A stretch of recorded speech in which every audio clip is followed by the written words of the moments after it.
something you're really proud about and you're really knowledgeable about. But I feel like there's a lot of young people who struggle with having like multiple identities in terms of ethnicities.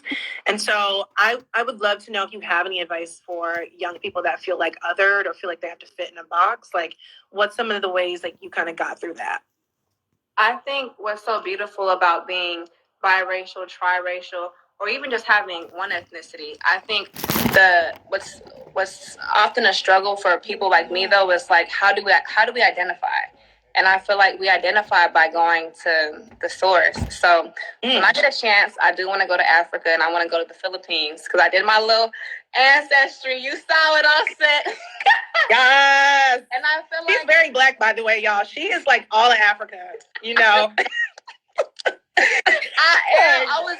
haven't shared it with the world yet, but I have several African roots, and I feel like the problem with being American sometimes is that we're stripped of our identity, which then disables our sense of pride. So it's like when I say I'm triracial, I'm not saying it because I think it glamorizes me as a human being. I feel like I'm saying it so that I can tell you where I'm from, and that wherever the communities are where I'm from, they can identify with me and they can be inspired by my story.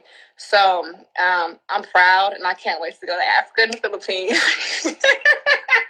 You already know. Like when you hit ground, if you come into Africa, call me, girl. You no, we going.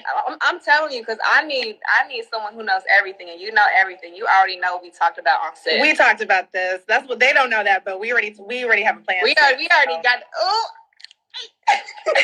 You already know. I have some updates for you, but I'll tell you about that later. But you already know. Okay, so I want to do another user question. They're such really good questions. Okay.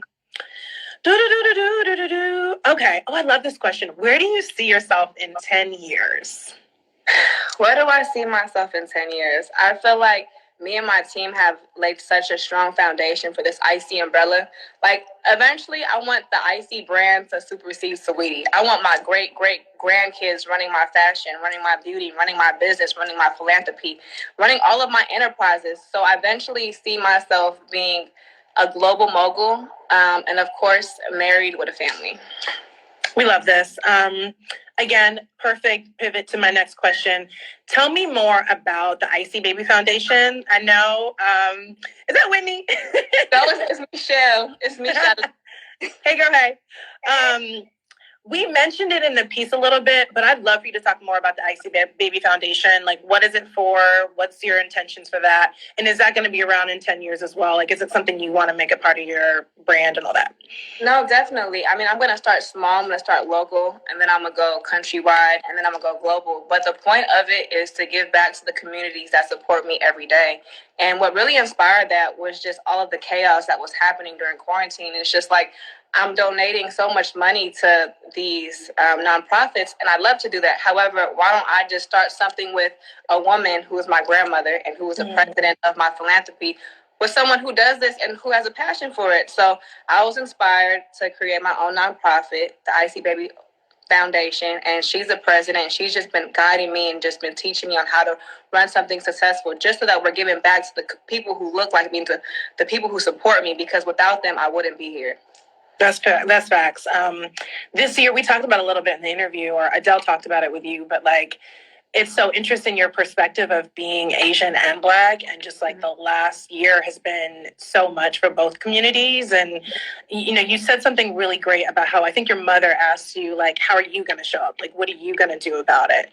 And so I love that you kind of started this with your grandmother, like, you know, running the show, but you very much being involved and like, being active, right? Like, it's one thing to say I care, but it's another thing to put money behind it. And I think that's I'm from the you know about that action, so I know you are. I gotta put my money where my mouth is, and I know you are. Like, I think God has blessed me to be financially stable, and you know, putting my money in bank accounts and checks is cool, but I really want to see what people are going through for myself. So we're going to go to high schools, we're going to go to communities, we're even going to travel to islands once we get to that level of access. But we have a lot of stuff in the works, and once we get this rolling, like, it's going to take up a lot of my life, because I want to be like on the field, in the ground, like really being there and seeing my nonprofit connect with these communities. Can I set this on your? Okay, I have a couple more minutes with you. I want to ask you two questions. One, fast in motion, or fast. I really love, like, I knew, this is why I knew I would love you. Like, you specifically have a lot of Black brands that you're wearing, that you're kind of dropping in there. And so I wanted to talk to you about, like, how do you choose who you align with in terms of brands, and how do you, how do you try to incorporate brands of color into what you do too? Because I just thought it was so seamless, and just from Miel, I think Miel was in there, just a couple different brands you had in there. I just was like, yes, like nobody's doing that. So tell me about like that alignment. Well, for me, it's just like when I do any type of collaboration, will I wear it? For Miel, yes, I've been wearing her. I've been using her product for years. I didn't put two and two together, but I just moved, and I have like Miel throughout like my hair plastic containers, and I'm like, I've been using this stuff. I mean, when I received the products, because I always receive the products before I move forward with it, I was like, this is some great product, but I'm like, wait, I've been using this. So for me, I think everything was super organic, because every placement that you saw is something that I've been wearing or I've been using for the past year or 2 years anyways. And they were brands that, that are coming up, and I love to help other people come up, because I know what it feels like to be in that position. Love that. Okay, last question. I have to know, as a fellow Cancer, what are your birthday plans? You gonna be in LA? I am gonna be in LA.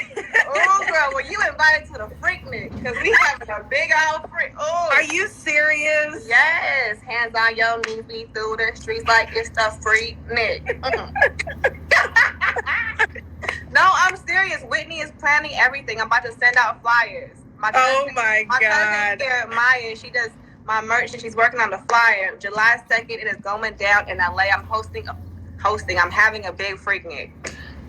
I can't with you. Quarantine is over. The girls are outside. Like, girl, girl, you a Cancer too, so you're gonna have, top priority. You feel me? You're gonna get the carpet ready. Girl, I already know. I already know. There's so many hearts in the corner. But okay, so I'm gonna see you there. Yes, you will. You will. Sweetie, I adore you. We got a little 15 minutes in, but you are the best. I hope people know you are like true blue, the sweetest person. Y'all, she kept up the energy. We did a whole day shoot. She kept up her energy. Like, really just, you're a joy. So thank you. Thank you. Thank you. So make sure you get your freaking outfit, girl. Girl, just some booty shorts and a tank top and you straight. It's some big. I'm a modest Cancer. You're like, I told you about you July Cancers. June ones, we're in our crab shell. Y'all know how y'all do. Oh yeah, because Whitney for sure out her crab shell. It's okay. I know whatever you're gonna do. I'll do a booty short and like a cute tank top. So I know you go. I ain't even worried about you, girl. But just know it's going down. It's hot. It's sweat check. It's. Oh my God. Okay. And you know I'm gonna have some food there, so. Okay. Girl. You have oysters? I know you love oysters. You gonna have oysters or not? I'm gonna have crab and crawfish.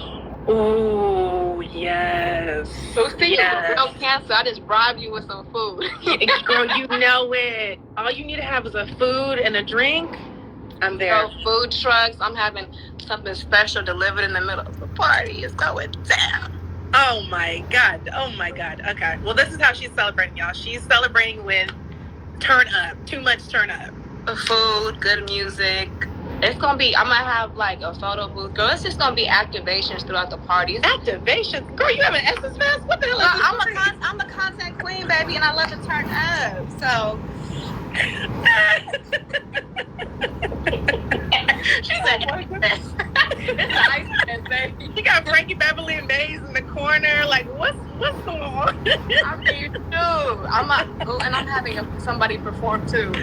Oh my God, girl, what the heck? It's going down.